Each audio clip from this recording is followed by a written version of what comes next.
ദമ്പത്യോരധകസ്യാപി രോഗസാംക്രമികോ യദി ത്യാജ്യാ നിധുവനാകാംക്ഷ ലോകക്ഷേമ ചികീർഷയാ.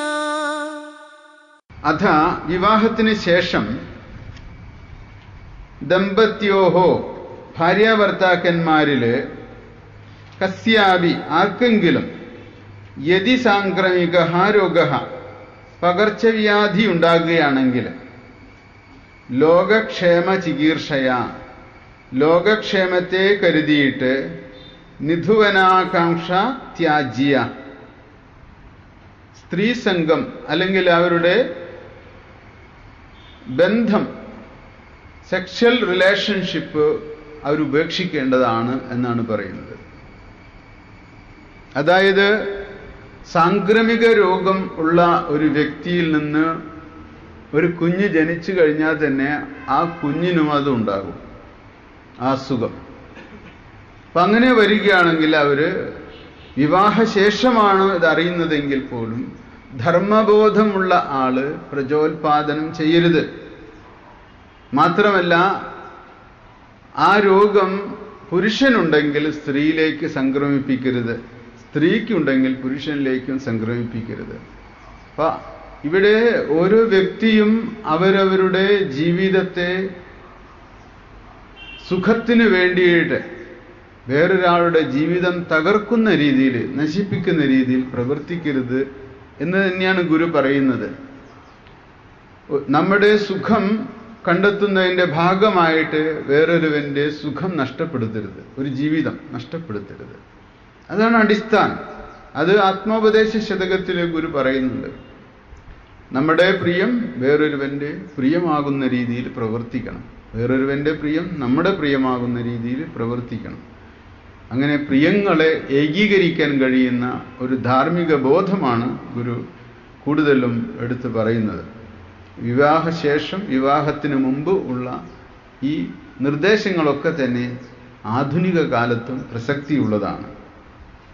185 പഞ്ചകേ ദ്വേ ധർമ്മശുദ്ധ്യോ അനുതിഷ്ഠേത് സദാ ഗൃഹീ തഥാ പഞ്ചമഹായജ്ഞാൻ അതർക്കിത ഫലാവഹാൻ.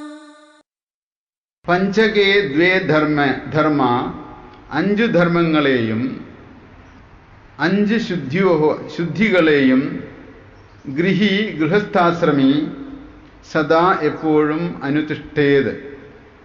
5 പഞ്ചധർമ്മങ്ങളെക്കുറിച്ച് പറഞ്ഞു, പഞ്ചശുദ്ധികളെക്കുറിച്ച് ഗുരു മുമ്പ് പറഞ്ഞിട്ടുണ്ട്. പഞ്ചധർമ്മങ്ങള് ഏതൊക്കെയാണ്? ഹിംസിക്കരുത്, മോഷ്ടിക്കരുത്, മദ്യപിക്കരുത്, വ്യഭിചരിക്കരുത്, അസത്യം പറയരുത്. ഇതാണ് പഞ്ചധർമ്മങ്ങൾ. അത് ഗൃഹസ്ഥാശ്രമി അനുഷ്ഠിക്കണം. അതുപോലെ പഞ്ചശുദ്ധികളില് മനഃശുദ്ധി, ഇന്ദ്രിയശുദ്ധി, വാക്ശുദ്ധി, കായശുദ്ധി, ഗൃഹശുദ്ധി, ഈ 5 ശുദ്ധികളും ഗൃഹസ്ഥാശ്രമി അനുഷ്ഠിക്കണം. അതുപോലെ തന്നെ പഞ്ചമഹായജ്ഞങ്ങളും അനുഷ്ഠിക്കണം. പഞ്ചമഹായജ്ഞത്തെക്കുറിച്ച് പറഞ്ഞു തീർന്നിട്ടില്ല, പറയാൻ പോകുന്നതേ ഉള്ളൂ. എന്താണ് പഞ്ചമഹായജ്ഞം? ഒരു ഗൃഹസ്ഥൻ ചെയ്യേണ്ടത്. ഇത്രയും നമ്മൾ കേട്ടതിൽ നിന്ന് നമുക്ക് മനസ്സിലാക്കാൻ കഴിയുന്നത്, നമ്മളുടെ പൂർവകാല ജീവിതത്തിൽ ഈ അറിവുകൾ നമുക്ക് കിട്ടിയിട്ടുണ്ടായിരുന്നില്ല. കിട്ടിയിരുന്നെങ്കിൽ ഗാർഹസ്ഥ്യ ജീവിതം കുറച്ചുകൂടി മെച്ചപ്പെട്ടതാക്കാൻ കഴിയുമായിരുന്നേനെ.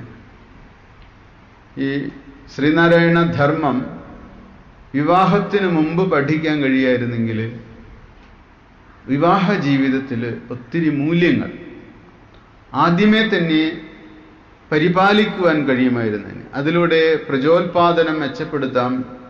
കുട്ടികൾക്ക് ധാർമ്മികമായ മൂല്യങ്ങൾ ആദ്യകാലത്ത് തന്നെ കൊടുക്കാൻ കഴിയുമായിരുന്നേനെ.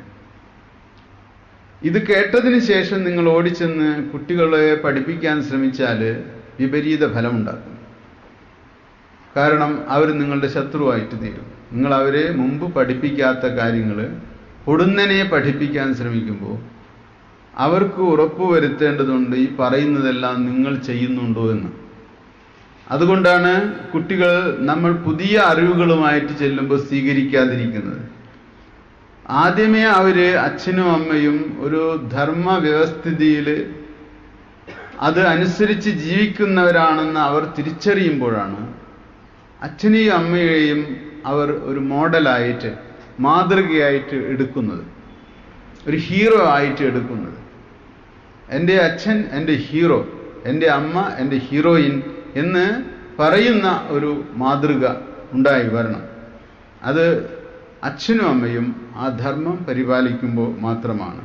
അതുകൊണ്ട് 5 ധർമ്മങ്ങളും 5 ശുദ്ധികളും ഗൃഹസ്ഥന്മാർ അനുഷ്ഠിക്കണം. അതർക്കിത ഫലവത്തുക്കളായ 5 മഹായാഗങ്ങളെ അനുഷ്ഠിക്കുകയും വേണം, മഹായജ്ഞങ്ങളെയും അനുഷ്ഠിക്കണം.